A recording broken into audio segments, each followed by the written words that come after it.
Immune system modulators. Arginine. Arginine is an amino acid. It's one of the 20 amino acids. It is non-essential, so it means that we can endogenously produce this amino acid from the essential amino acids. High-protein foods like nuts and eggs are good sources of arginine. The claim here is that we can improve immune function, improve exercise recovery, improve endurance performance, erectile dysfunction can be mitigated, and it's also a growth hormone secretagogue. There's also a claim of reduced cardiovascular disease risk and hypertension. The efficacy and evidence for this, well, it seems to improve nitric oxide, because nitric oxide uses arginine as a base, which would mean then you'd have more vasodilation and improved cardiovascular health. It would work through lowering blood pressure, and there's some evidence for this. There's enhanced lymphocyte production, so we get an improvement in immune function, but it seems that we need more research in this area. And it seems most useful when someone has a particular disease, so it might benefit those individuals more so than it would an athlete. As far as side effects go, none have been reported. The application of this, about 5 to 21 grams per day, pre and post exercise, or 30 minutes before bedtime or the sexual event.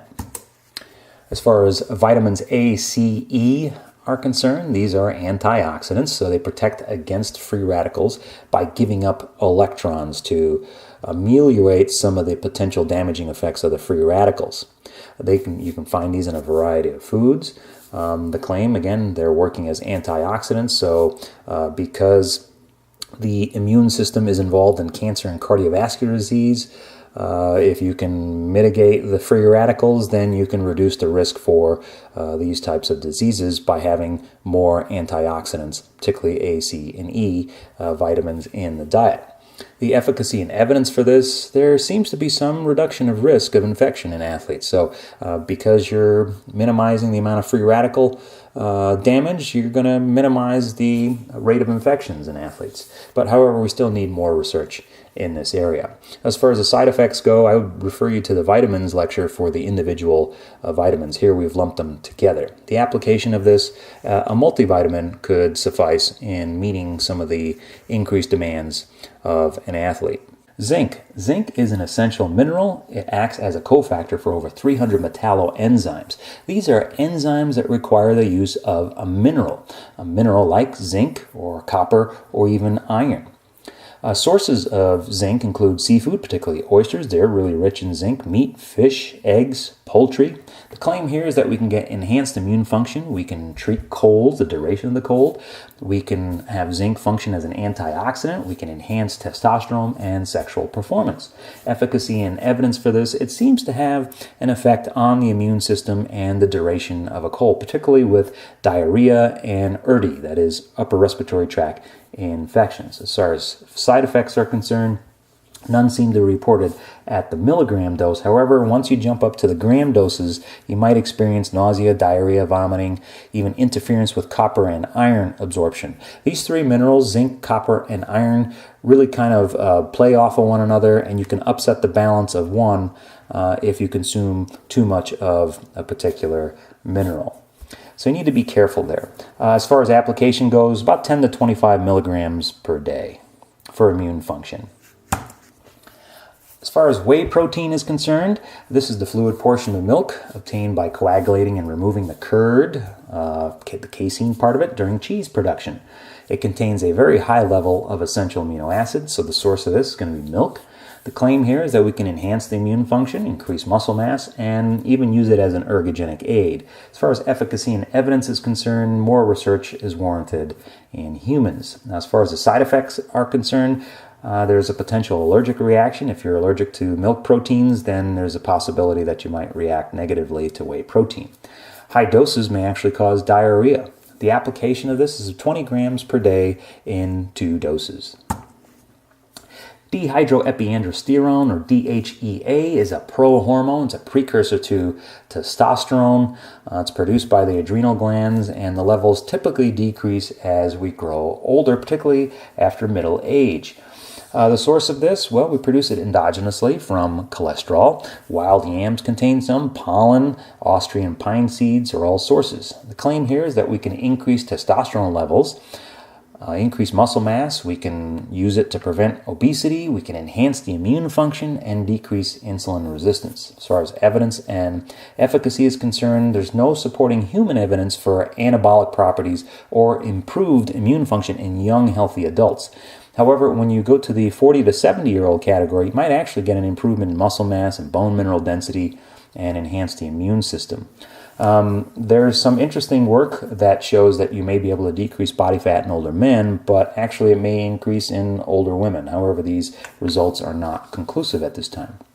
As far as side effects are concerned, there's the potential to decrease HDL cholesterol, which is the what's been dubbed the good cholesterol, and increase insulin sensitivity, or decrease insulin sensitivity. So that would prone you more to diabetes, particularly type 2 diabetes. There may be an increase in androgens in women. So would that increase the risk of atherosclerosis? We're not sure. There's possibility that you also may decrease total cholesterol and LDL cholesterol in men, which would be, of course, preventative against cardiovascular disease. There may be an increase in estrogen in women that may spell an increase in breast cancer risk. In men, that may increase the risk for prostate cancer. There's virilization in women. There's gynecomastia in men. It's been banned by the International Olympic Committee, so you will get disqualified if you get caught using it in an official competition. Drug interactions, there's a whole slew of medications that may actually be affected by consuming DHEA. Application of this is about 25 to 100 milligrams per day, and for individuals with suppressed DHEA blood concentrations, this actually may work to their benefit. Beta-hydroxy beta-methylbutyrate, or HMB, this is a metabolite of leucine. That's one of the branched chain amino acids. It's about a 0.25 to 1.0 grams of HMB are produced endogenously per day. The sources of this from food include catfish, citrus fruits, and breast milk. The claim here is that we can increase muscle mass, increase strength, improve recovery, decrease fat mass, and use it as an anti-catabolic agent, decrease plasma cholesterol levels, and protect against oxidative stress, which would be where the immune system part of it comes into play. Efficacy and evidence, there's limited data for increases in muscle mass and strength, thus it's inconclusive at this time. There is some evidence, however, that it may work as an anti-catabolic agent in disease states like cancer and AIDS, and if someone's really exercising intensely, fairly regularly. However, it may only work in novice trainees and for short durations, like 2 to 4 week spans. Is there an adaptation to the response in supplementation? That needs to be teased out. As far as side effects are concerned, there are none reported up to about 6 grams per day. The application of this is about 3 to 6 grams per day in 2 to 3 divided doses. Carbohydrates. Carbohydrates is a macronutrient. It includes fiber, polysaccharides, oligosaccharides, disaccharides, and monosaccharides. It's abundant in plant and animal sources, so when animals eat plants, when we consume those animal products, we are going to get some carbohydrates that way as well. Of course, plants are getting it from the sun and photosynthesis. The claim here is that we can attenuate exercise-induced alterations in the immune response. Evidence and efficacy for this, we see reduced leukocytes, IL-6, IL-1, natural killer cell activity, granulocyte, monocyte phagocytosis. These are all good things that promote healthy immune system responses. We can also lower the neuroendocrine response as far as cortisol goes. So cortisol is a stress hormone, and by reducing stress, we can enhance the immune system. Epinephrine release seems to be improved, and growth hormone as well. Side effects of this, none reported. Patients with diabetes, however, must regulate their intake of carbohydrate with insulin accordingly. So if they're taking some sort of an injectable insulin, or they're on an insulin pump, or if they're taking oral insulin, then they need to take that into account if they're consuming a lot more carbohydrates than usual. The application of this, 7 to 10 grams per kilogram of body mass per day.